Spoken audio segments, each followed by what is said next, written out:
You ever get a text so absurd, so utterly polished and passive-aggressive venom, that it feels like a corporate breakup? That was me at 8:14 a.m. on a Tuesday. I hadn't even brushed my teeth yet when the message lit up my screen. We've changed all the locks. The gate code too. We no longer trust you. No, good morning. No, hey, can we talk? Just straight up exile in Helvetica font. It was from my mom, of course. Diane Lambert, queen of composure and emotional deflection. You'd think she was HR firing me from the position of son. I stared at it. Not because I didn't expect it. Oh, I'd seen the writing on the metaphorical walls for years, but because it was so sterile, like she was sending back a faulty blender. So I responded the only way a man who'd spent 4 years paying his parents' mortgage would. Understood. Then I calmly opened my banking app, scrolled to the automated payment labeled Lambert Family Mortgage, and hit cancel. That's $4,800 a month suddenly no longer leaving my bank account like clockwork. You know, for the house they'd so kindly handed over to my sister, like it was a pan of leftover lasagna. My sister, oh, sorry, Dr. Jessica Lambert, was the family golden retriever with a PhD. According to my mom, Jess had earned the house because she had grandkids. Meanwhile, I had a spine, apparently, and a steady job, and a habit of solving everyone's problems without fanfare. I wasn't just helping. I was funding the entire fantasy. Mortgage? On me. Roof repair? Me again. Internet bill, when Jessica's Wi-Fi went down and the kids couldn't watch Bluey? You guessed it, yours truly. I told myself I was doing it because I could. Because I had a good job, no kids, and a semi-decent conscience. It felt noble, supportive, righteous, even. But it wasn't noble. It was expected. That's the difference I didn't see until much later. They didn't think I was generous. They thought I was a vending machine with anxiety and a credit score. And the cracks started to show in the most 2020s way possible. Facebook. It was a Sunday afternoon. I was half watching reruns of Kitchen Nightmares and waiting for my grocery delivery when I scrolled past a photo that made my stomach drop like a bad meatball sub. There they were, Jessica, mom, dad, and her 2 kids, standing on the porch of my house, holding a home sweet home sign. My mom's caption, "So proud of Jessica for building a future we can all share. This home is in the right hands." The right hands, huh? Not a tag. Not a thanks, Greg. Not even a shady emoji. Just smiles. Like I hadn't shelled out over $200,000 for that porch. I didn't cry. I didn't throw my phone. I just stared at it, like it was a picture of my own mugshot. Like a bruise I wasn't ready to press yet. But the final gut punch came a few days later when I called the mortgage company to ask a question. Just routine. That's when the woman on the other end, cheerful and oblivious, said, "Oh yes.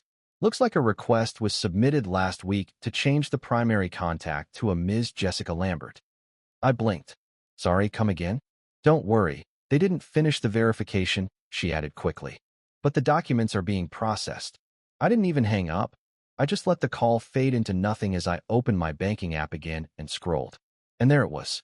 A $2,400 withdrawal I didn't authorize. Straight to a card I hadn't touched in years. Jessica's emergency card. The one I bailed her out with during her rough patch when she lost her job. In 2019. I texted her. Me, "Hey, did you use my card again?" Jessica, "Greg, don't make this a thing. We needed groceries. The kids needed shoes." I assumed we were still sharing that one.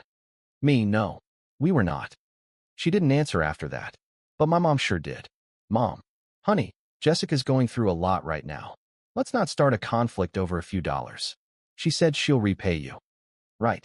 Because $2,400 is just a few bucks when it's me, but when Jess misses a $20 phone payment, it's DEFCON 1. This wasn't generosity. It was entitlement wearing a family sweater. And I was finally starting to itch. After I cut off the mortgage payments, you'd think they'd at least notice the missing $4,800. But no. Silence. Like the silence you get when someone knows they messed up, but they're waiting to see if you'll bring it up first. Spoiler, I didn't. Instead, I did something out of character for me. I booked a 3-day solo trip to New Orleans. Ate beignet. Got sunburn in March. I didn't tell anyone. Not because I was trying to be dramatic, but because for the first time, my money was actually mine. And it felt weird. Like wearing a coat that finally fits after years of hand-me-downs. While I was sipping a bourbon on Bourbon Street, Jessica texted me. Jessica, hey, when are you sending next month's payment? We've got soccer registration for the twins. Me, I'm not. Check with mom. No response. Shocker. That night, I posted one photo of me grinning in front of a giant bowl of jambalaya. No caption, just a smirk and a plate of spicy carbs. Within an hour, my mom liked it, then unliked it, then liked it again. That's her way of saying, we need to talk, without actually talking. When I got back home, there was a little surprise waiting for me. Not a welcome home banner. Not a sorry we used you like a walking wallet cake. Nope. Just a formal-looking envelope taped to my apartment door. Inside was a typed letter. Effective immediately, we are asking that you no longer attend family functions until further notice. Your recent behavior has been disruptive and disrespectful to those who love you. Signed, Diane and Thomas Lambert. Not mom and dad. Nope. I guess when you start using your kids' money like a family ATM, first name basis becomes appropriate. I reread it, then actually laughed. Disruptive? I was disruptive now? After years of Greg, can you help with the dishes? Greg, can you pay for the repairs? Greg, can you lend Jess a little for her water bill? Apparently, once you stop paying, you become a problem. Still, it stung. Not because I wanted to go to another chaotic Thanksgiving where my aunt brings vegan mashed potatoes and my uncle starts a political debate halfway through grace, but because it was so performative. They didn't even text. They printed it. Like I was a coworker being asked not to return after stealing lunch from the break room fridge. For days, I didn't respond. I just marinated. In sadness, frustration, and, okay, some relief. The quiet was oddly peaceful. No requests, no obligations. I started sleeping better, eating better, living better. Then Jessica showed up at my place. In person. On a Tuesday. She had the nerve to look offended when I didn't let her in. Greg, she said, this is ridiculous. We're family. I crossed my arms. Funny. Diane and Thomas seemed to disagree. She actually scoffed. That letter wasn't even my idea. I told them it was too harsh. Oh, I'm sure you fought valiantly for my right to be insulted in Comic Sans, I replied. Look, she said, exasperated. I'm not here to argue. But the twins are missing you. And mom's upset. You need to stop being so emotional. That one hit different. I tilted my head. You mean like how I was emotional when I paid off your medical bills last year? Or emotional when I covered the rent that one time your promotion didn't come through? She blinked. That's not fair. No, I said. What's not fair is you using my card again without asking. There was a beat. A long one. You were always the one who kept us together, she said quietly. But you've changed. No, I corrected. I stopped pretending this was normal. She left, muttering something about me being cold. And maybe I was. But when your whole family treats you like a backup generator, being cold is survival. That night, I posted another photo. This time it was me at my kitchen table with a pizza and my cat, Louie, in my lap. Caption: dinner with the only one who hasn't stolen from me. Louie got more likes than I've ever gotten. A small win, but a win. And it lit the fuse. Because less than 24 hours later, I got another message. This time from Dad. The next message came mid-morning Thursday while I was elbow-deep in invoices at work. Dad, Greg, call me. We need to talk. This has gone far enough. It read like a ceasefire request. The problem? I wasn't the one lobbing grenades. I didn't answer. I sat there, just staring at my phone while the microwave hummed in the background. A leftover burrito blinked at me from behind the scratched-up glass, but my appetite had already packed its bags and left. 30 minutes later came the second one. You've always been the reasonable one. Don't let Jess pull you into her drama. Let's just talk. Oh, the irony. Suddenly, my dad wanted to separate himself from Jessica? The same dad who once told me, Greg, you're her brother. You're supposed to support her. That's what family does. Now I was the reasonable one, which, if you're keeping score, is family code for the one who usually caves. This time, no cave, no compromise, just quiet. I went home, tossed my phone on the counter, and told Louie the cat, we're ignoring them now. He yawned in support. But they weren't done. On Saturday, I came home to a gift bag on my doorstep. Literally.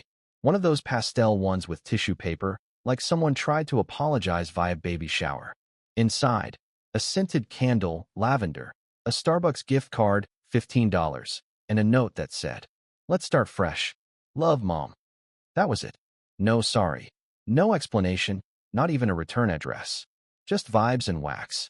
I sat down on my front step, holding that candle like it was a Rubik's Cube of emotions. How do you even respond to something like that? Hey, Mom. Thanks for the emotional olive branch scented like hand lotion. I wanted to laugh. I wanted to cry. Instead, I lit the thing and let it burn while I grilled cheese in the kitchen. The next day, my cousin Sarah texted me. She always meant well, but lived for drama like it was air. Sarah, OMG, are you okay? Aunt Diane said you're in a weird phase. Do you need to talk? I replied, me, yes. I'm in a weird phase. It's called boundaries. She heart-reacted the message and went silent. 2 weeks passed. Then, just as the air started to clear, Jessica texted me again. Jessica, Grandma's birthday brunch is next weekend. Are you coming? I stared at the message, reread it 3 times, then laughed out loud. Because of course they wanted me there. Nothing says, we're fine, like dragging the black sheep to brunch and pretending everything's peachy between bites of frittata. Still, I hesitated. Not because I wanted to see them, but because, Grandma, she always treated me like a human, not a piggy bank. When I got my job at the plant, she sent me cookies. When I got passed over for a raise, she sent me wine. I owed her honesty, if nothing else. So I sent Jessica one final reply. Me. I'll be there. But I'm not playing nice. Brunch was held at a place called the Magnolia Room, which sounds quaint until you realize it's just a glorified pancake shack with jazz music and $10 toast. I showed up 5 minutes late, which in my family counts as an act of rebellion. Jessica was already there, of course, with her kids in matching pastel outfits like she was prepping them for a photo shoot. Mom sat at the head of the table, pearl earrings on, mimosa in hand, looking like she ran a polite crime syndicate. Dad was unusually quiet. Maybe he was still recovering from the realization I wasn't his personal bank anymore. Greg, Grandma called out when she saw me. Her voice cracked slightly, but she stood up to hug me anyway. I hugged her back tight. She smelled like cinnamon and honesty. You look good, sweetheart. A little pale, but I assume that's stress. Mostly budget spreadsheets, I said. And betrayal. But yeah, stress too. That got a laugh out of her. The moment I sat down, Jessica gave me a once-over and then smiled with her mouth, but not her eyes. We weren't sure if you'd come. Neither was I. I replied, reaching for a menu. But then I remembered Grandma didn't do anything wrong. The air tightened. Dad cleared his throat. Mom's mimosa glass paused midair. I ignored them and asked Grandma about her garden. She lit up, talking about her basil and how her neighbor's cat keeps digging up her tomatoes. It was the most peaceful 5 minutes I'd had with any relative in years. Then it happened.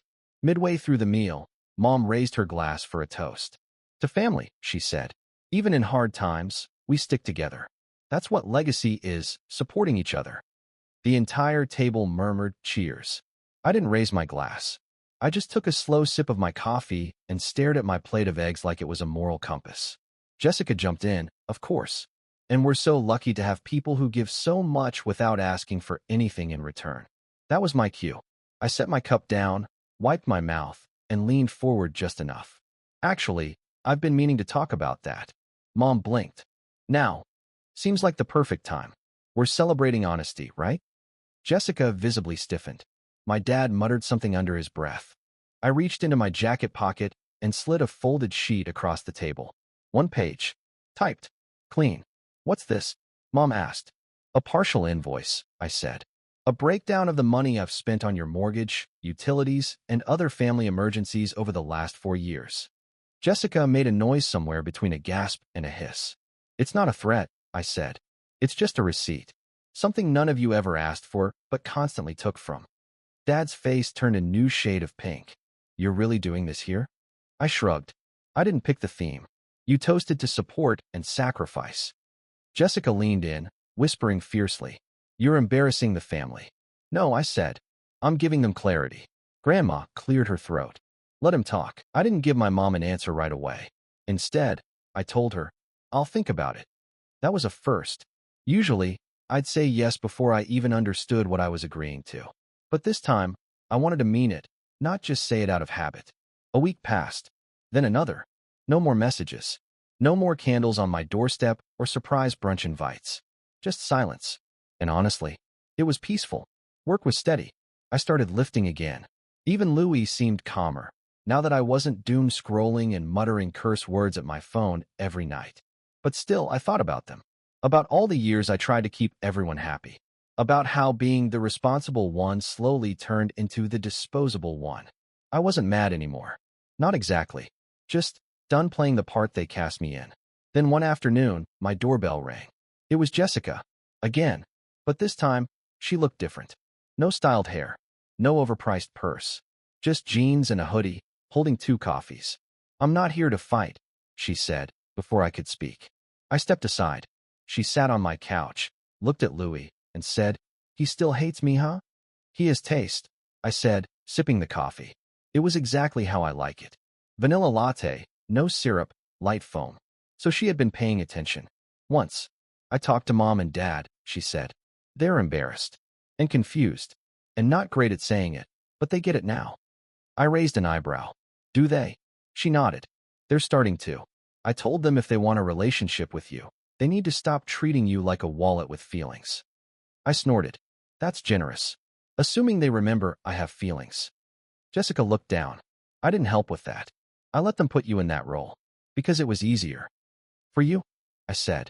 "Yeah," she replied. "For me." And for once, she didn't try to justify it. "I started a budget," she added, almost shy. "No more just emergencies. I even paid off a credit card this week." I sipped my coffee. "Want a sticker?" She rolled her eyes. "Look, I'm trying, okay?" I didn't say anything right away. Because here's the truth. People rarely change all at once. It's not grand speeches or perfect apologies. It's the small stuff. The coffees. The showing up without an excuse. So I said, "Okay." And it wasn't forgiveness. Not yet. But it was something. That weekend, I accepted my dad's friend request. He messaged me 2 words. "Thank you." That was it. But for him, that was a freaking love letter. We didn't suddenly become a family that takes annual vacations and hugs after dinner. But things got better. Jessica called every couple weeks. Mom stopped sending passive-aggressive holiday cards. Dad even asked me to help fix the fence instead of just assuming I'd do it. And one night, Grandma texted me a photo. It was that brunch. Me, holding my coffee. Everyone around me pretending not to be tense. She captioned it. "You looked free." And I guess I was. Not because I cut them off, but because I stopped letting their version of me define my own.